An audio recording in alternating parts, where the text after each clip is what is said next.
시장 이야기 시간으로 이어가 보겠습니다. 오늘도 유가증권 시장은 4%가 넘는 낙폭, 특히나 외국인이 3조 이상 매도하면서 반도체 기업을 중심으로 깊은 조정을 받고 있습니다. 최근에 긴 넓은 박스권 안에서 지속적인 변동성을 보여주고 있는 반도체 투톱인데요.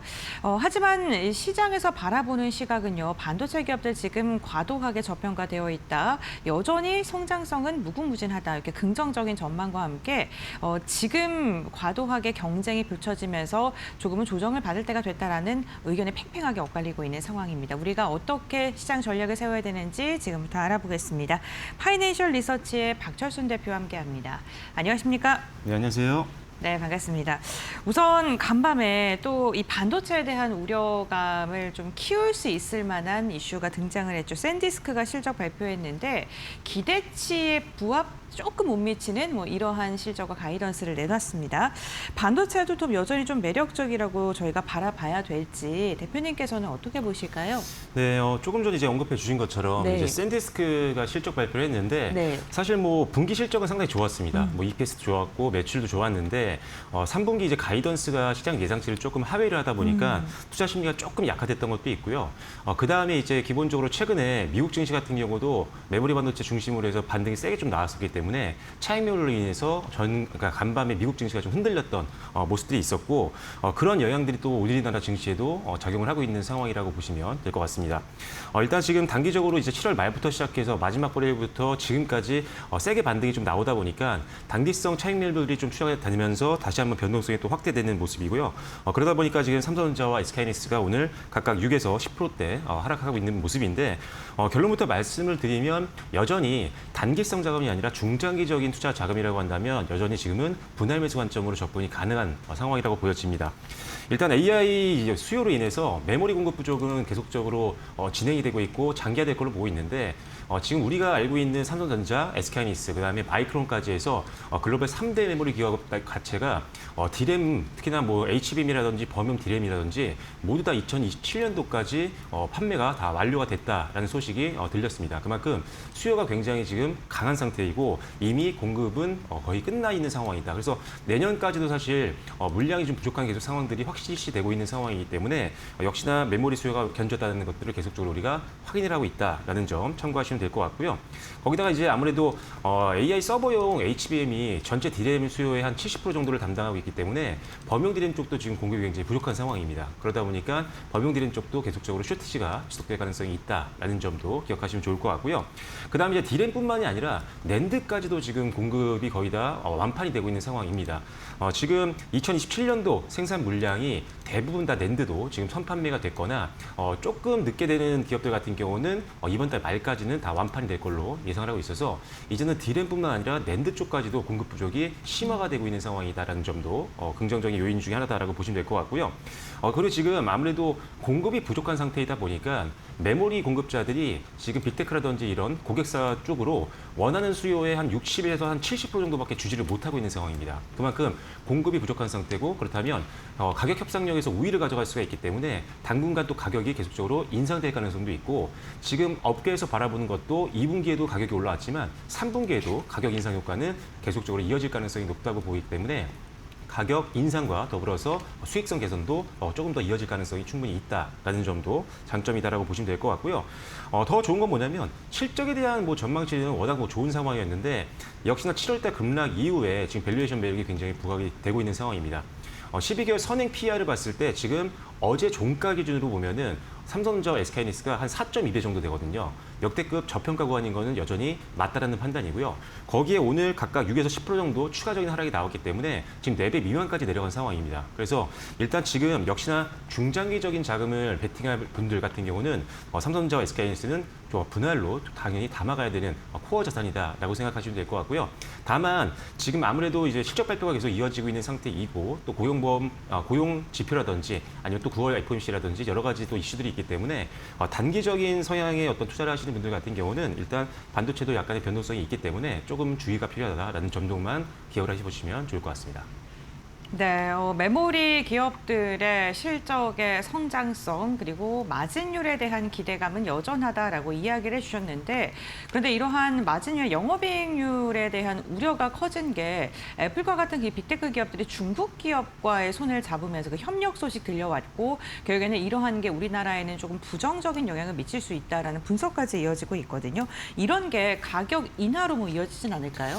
지금 사실 그 부분이 시장에서 많이 걱정을 했던 네, 부분이거든요. 그렇죠. 이제 최근에 이제 창신 메모리가 뉴스가 너무 많이 나오고 있는 상황이잖아요. 아무래도 이제 메모리를 만들고 있는 회사다 보니까 우리나라의 어떤 이 강자 지위가 좀 뺏기는 거 아니냐, 시장 점유율 일부 줘야 되는 거 아니냐 이렇게 걱정을 하고 있는데 일단은 지금 CXMT가 애플과 최근에 이슈가 뭐가 있었냐면 애플이 좀 가격을 좀 인하해달라 메모리 가격을라고 요구를 했는데 이거를 거절을 했습니다.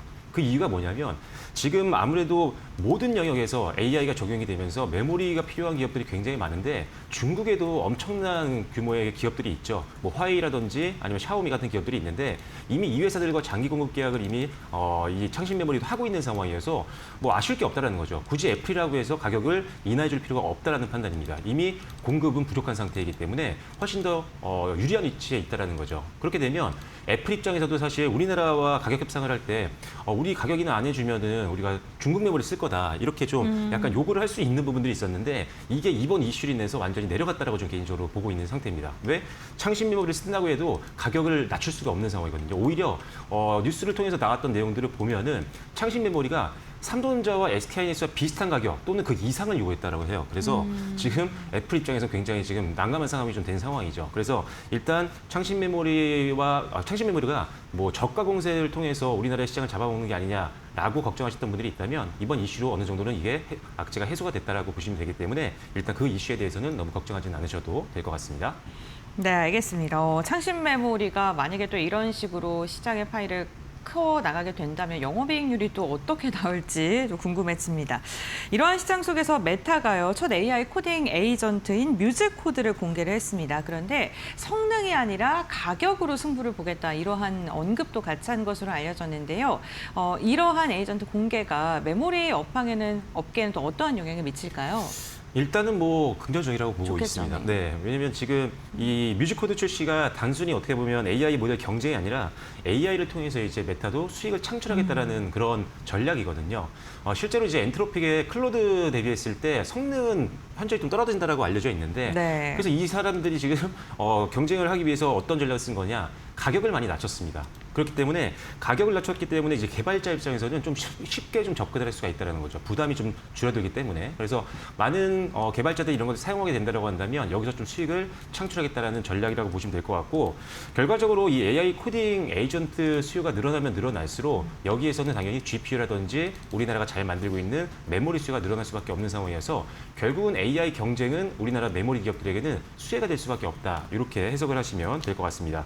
그 이외에도 사실 최근에 이제 순환매가 조금씩 돌기 시작을 했는데 메모리 반도체에 대한 이슈가 너무나도 지금 시장에 많이 돌아다니고 있다 보니까 매일매일 좀 변동성이 있지만 그래도 보통 우리가 반도체가 좀 빠지면은 다른 AI 밸류체인에 속해 있는 뭐 전력기기라든지 아니면 소프트웨어라든지 이런 것들이 한꺼번에 무너지는 경우가 많았는데 오늘 같은 경우도 오히려 기판 쪽은 상대적으로 좀 잘 버티는 모습들이 좀 나왔었고요. 그 다음에 소프트웨어도 좀 나쁘지 않았던 그래서 이제는 AI 밸류체인이 한꺼번에 메모리에 흔들리는 게 아니라 조금씩은 자금이 메모리 특히나 반도체 투톱에서 AI 밸류체인으로 순환매가 돌면서 다른 종목들도 잘 올라가고 있는 모습들이 확인이 되고 있기 때문에 오히려 저는 좀 다 함께 올라갈 수 있는 좀 건강한 반등이 앞으로 좀 기대가 되지 않을까 이렇게 생각하고 있고요. 그리고 이제 소프트웨어도 이제 마찬가지입니다. 그동안 이제 AI가 확장이 되면 하드웨어, 뭐 메모리 같은 이런 하드웨어 쪽만 시장에서 집중이 됐었고 관련주만 올랐다라고 한다면 이제는 소프트웨어 쪽도 낙수 효과를 볼 수 있다는 게 다시 한번 부각이 되면서 최근에 강한 흐름들을 보여주고 있습니다. 다만 이제 소프트웨어 관련된 종목들은 실적이 아직 확인되지 않는 종목들도 꽤 많이 있는 그런 섹터라는 점을 잘 고려하셔서 소프트웨어 관련된 종목들을 공략하실 때는 일단 적자가 많이 낙폭을 축소하고 있거나 또는 턴어라운드가 되고 있는 기업 또는 실적이 안정적으로 나오는 기업들 위주로 이제는 선별적인 매수가 중요하다는 점 기억하시면 좋을 것 같고요. 단기 반등이 좀 세게 나왔던 소프트웨어 섹터였기 때문에 실적이 좀 부진한 종목이라고 한다면 수익을 좀 어느 정도는 챙기는 전략도 고려해 보시면 좋을 것 같습니다. 네, 알겠습니다. 어쨌든 이러한 에이전트의 확산이 된다면 반도체 수요도 증가하게 되고 이런 게 결국에는 메모리 기업들에게도 긍정적인 영향을 미칠 것으로 기대됩니다. 오늘 시장도 그렇고요. 7월 말부터 유가증권 시장 대비 코스닥의 강세장, 선방하는 장세가 이어지고 있는 상황이고요. 오늘도 바이오 관련된 기업들 좋고 지금 20일 날 유니트리 상장을 앞두고 지금 로봇 관련된 기업들 기대감이 좀 커지고 있는 상황이거든요. 추가적으로 상승할 여력이 남아 있는지 그리고 어떤 기업을 보면 좋을까요? 일단은 로봇 같은 경우는 지금 이제 휴머노이드 로봇 관련해서 경쟁이 좀 심화가 되고 있잖아요. 네. 우리나라 대기업들은 대부분 다 로봇 사업을 지금 진행하고 있고 글로벌 주요국들도 마찬가지입니다. 그러다 보니까 이제 기업들의 투자가 계속 진행이 되고 있고 그 투자금이 결국 수익으로 이어지는 기업들도 상당히 많이 생기고 있는 상황이다라고 생각하시면 될 것 같고요. 방금 말씀해 주신 것처럼 유니트리가 IPO를 하게 된다라고 하면서 어떻게 보면 전 세계적으로 이제 로봇주에 대한 관심도가 한꺼번에 높아질 수 있는 상황이기 때문에 수급적으로는 조금 더 우호적인 환경이 만들어질 가능성이 있다라고 보고 있는 그런 상태입니다. 그리고 이제 AI 데이터 센터가 계속적으로 확장이 되면서 물류라든지 제조 자동화 수요도 계속 늘 걸로 보고 있는 상황이고요. 정부 같은 경우도 로봇 산업 육성 정책을 계속적으로 강화를 하고 있는 상황이기 때문에 역시나 정책적인 수요에 대한 기대감도 좀 있는 상황이다라고 생각을 하시면 될 것 같습니다. 다만 조금 이제 걱정이 되는 부분들은 뭐냐면 이번 주 이제 말에 이제 고용 지표 발표가 좀 있잖아요. 근데 고용 지표 발표가 어떻게 보면은 미국 연준의 금리 방향성에도 영향을 줄 수가 있거든요. 네. 만약에 고용 지표가 우리의 예상치를 조금 하회한다라고 한다면 다시 한번 금리 인상에 대한 우려감이 부각이 되면서 성장주들 같은 경우는 약간 변동성을 입을 수가 있는 상황입니다. 그러다 보니까 제가 봤을 때 오늘 같은 경우 로봇주라든지 그리고 2차전지라든지 성장 섹터로 분류되고 있는 종목들 같은 경우는 약간 경계감이 좀 있는 것 같아요. 그래서 지금까지 좀 잘 올라왔다가 오늘 좀 쉬어가는 흐름들이 대부분 다 나오고 있는데 아무래도 이 경제 지표 때문인 경제 지표가 영향이 될 수 있는 거라고 생각합니다. 그래서 오히려 지금의 변동성에 급하게 들어갈 필요는 없을 것 같고요. 고용 지표가 좀 잘 나왔다라고 한다면 그때 천천히 담아도 늦지 않으니까 한 2, 3개월 정도는 지켜보시는 게 좋겠다라는 점 말씀드리겠고 로봇주도 마찬가지입니다. 성장 기대감은 있지만 아직 실적에 대한 실적이 시장의 기대치를 충족하지 못하는 기업들도 많기 때문에 이런 종목들은 사실 급등 이후에 급락으로 상승폭을 빠르게 반납하는 경우가 상당히 많이 있거든요. 그래서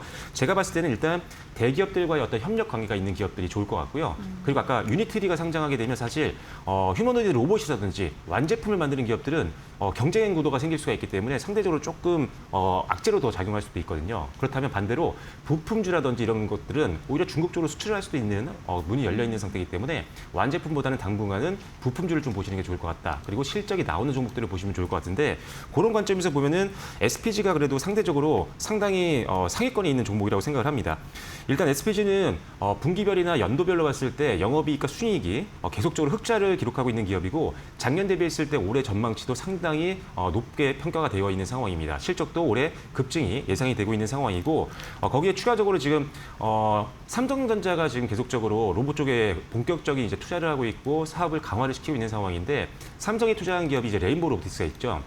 레인보우 로보틱스로 감속기를 독점적으로 납품하고 있는 게 바로 이 SPG라는 기업입니다. 향후 이제 액추에이터 사업까지도 기대감이 많이 열려 있는 상황이기 때문에 여러 가지 면에서 봤을 때 실적, 기술력, 그리고 안정적인 밸류체인, 그리고 고객사들 이런 것까지 봤을 땐 SPG가 상당히 좋을 것 같습니다. 오늘 그래도 다른 종목 대비했을 때 오늘 보합권에서 잘 버텨주고 있는 모습이고요. 아직은 전고점까지 지금 루입이 좀 열려 있는 상황이기 때문에 가격적으로 본다라고 한다면 한 14만 원 정도 선 어떻게 보면 5월달 고점까지 여러분들이 단기적인 목표가로 설정하고 대응해 보시면 좋을 것 같습니다. 네, 알겠습니다. SPG에 대해서도 좀 이야기를 해주셨고 오늘 시장 대비 그래도 좀 선방해 줍니다. 0.1%간 소폭의 하락 나오면서 10만 8,700원 선 지나가고 있습니다. 바이오 기업들도 최근 되게 좋거든요. 오늘도 알테오젠 강세 나타나고 있고요. 바이오 기업 중에서는 좀 볼만한 거 있을까요? 일단 알테오전은 계속 봐야 될 것 같습니다. 알테오젠이요, 네, 일단 네. 뭐 기술 이전을 굉장히 잘하고 있는 상황이고 벌써 네. 또 5천억 원 규모의 라이센스 아웃을 지금 성공을 시켰기 때문에 그때부터 사실 전반적인 투심이 다 살아나고 있는 것 같습니다. 하반기 때도 사실 기술 이전에 대한 기대감이 있는 기업들이 굉장히 많고요. FDA라든지 이런 허가 관련된 기업들도 많은데 오늘 또 온코니 테라필틱스 같은 경우는 인도 쪽 품목 허가가 나왔었거든요. 네. 이런 이제 호재들이 계속 쌓이다 보니까 그동안 소외됐던 이 제약바이오 쪽으로 수단매가 들어오면서 전반적으로 상승이 좀 많이 나오고 있습니다. 그런데 일단 제약바이오도 로봇 섹터와 조금 함께 묶어서 본다라고 한다면 여기도 역시나 성장 섹터로 분류가 되어 있는 곳이죠. 그러다 보니까 미래에 대한 기대치는 상당히 많지만 아직도 실적이 좀 나오지 않는 기업들이 상당히 많습니다. 특히나 바이오텍 기업들 같은 경우는 상당히 그런 경우가 많이 있는데 전통적인 제약사는 약을 팔아서 약간 안정적인 캐시카우를 갖고 있는 경우가 많지만 이런 플랫폼이라든지 기술을 개발하는 기업들 같은 경우는 아직은 실적이 저조한 기업들이 상당히 많습니다. 그래서 실적이 좀 그래도 안정적으로 가기 위해서는 대규모의 기술 이전을 하는 게 굉장히 중요한데 그래서 지금까지 기술 이전을 했던 전례가 있는 기업들 우리가 방금 말씀드렸던 뭐 알테오젠이라든지 아니면 ABL 바이오라든지 오스코텍이라든지 유한양행이라든지 실제로 기술 이전을 했던 경험이 있는 기업들 같은 경우는 추가 기술 이전에 대한 문도 좀 많이 열려 있다는 판단이거든요. 그래서 기술 이전 했던 기업들 위주로 좀 보시면 좋을 것 같다라는 판단이고요. 그래서 일단 실적도 잘 나오고 있고 기술 이전을 통해서 추가적인 성장도 기대가 되는 종목들을 보다 보면 당연히 알테오젠과 ABL 바이오 같은 대장주를 갖고 가는 게 맞다라고 보고 있고요. 조금 더 작은 종목으로 본다라고 하면 개인적으로는 오스코텍을 상당히 좀 좋게 보고 있습니다. 오스코텍 같은 경우는 최근에 이제 세비도 플래닙이라는 제품에 대한 기술 이전을 완료를 했습니다. 벌써 3건을 했기 때문에 기술 이전을 굉장히 잘하고 있는 기업이고 앞으로 추가적인 기술 이전에 대한 기대감도 상당히 열려 있는 기업인데 그러다 보니까 이 회사의 실적을 보시면 아시겠지만 실적도 상당히 안정적으로 지금 나오고 있는 상황입니다. 동종업계 대비했을 때 상당히 실적도 잘 나오고 있는 상황인데도 불구하고 주가는 상당히 소외를 많이 받았기 때문에 가장 저평가 매력이 부각되고 있는 종목으로 증권사에서도 계속 리포트가 반복적으로 나오고 있는 기업이다라고 보시면 될 것 같고요. 그리고 최근에 경영권 승계가 마무리가 됐습니다. 그래서 경영권 승계가 마무리가 됐기 때문에 사실 뭐 경영권 승계 이후에 주가가 올라가는 게 100%는 아니겠지만 보통 경영권 승계할 때는 세금 문제 때문에 주가가 좀 내려가는 경우가 좀 많거든요. 그런데 이제는 반등이 좀 나오고 있는 구간이기 때문에 여러 가지 측면에서 봤을 때는 뭐 실적, 그다음에 기술 이전, 그다음에 경영권 승계 마무리까지 해서 주전에 대한 기대감까지 있는 오스코텍을 좀 보시면 좋을 것 같고요. 단기적인 관점에서 보신다라고 하면 일단 121선, 그다음에 201선이 좀 저항이 될 수 있어서 가격적으로 본다면 한 45,000원 정도 선을 1차적인 목표가를 한번 보시는 것도 한번 고려해 보시면 좋을 것 같습니다.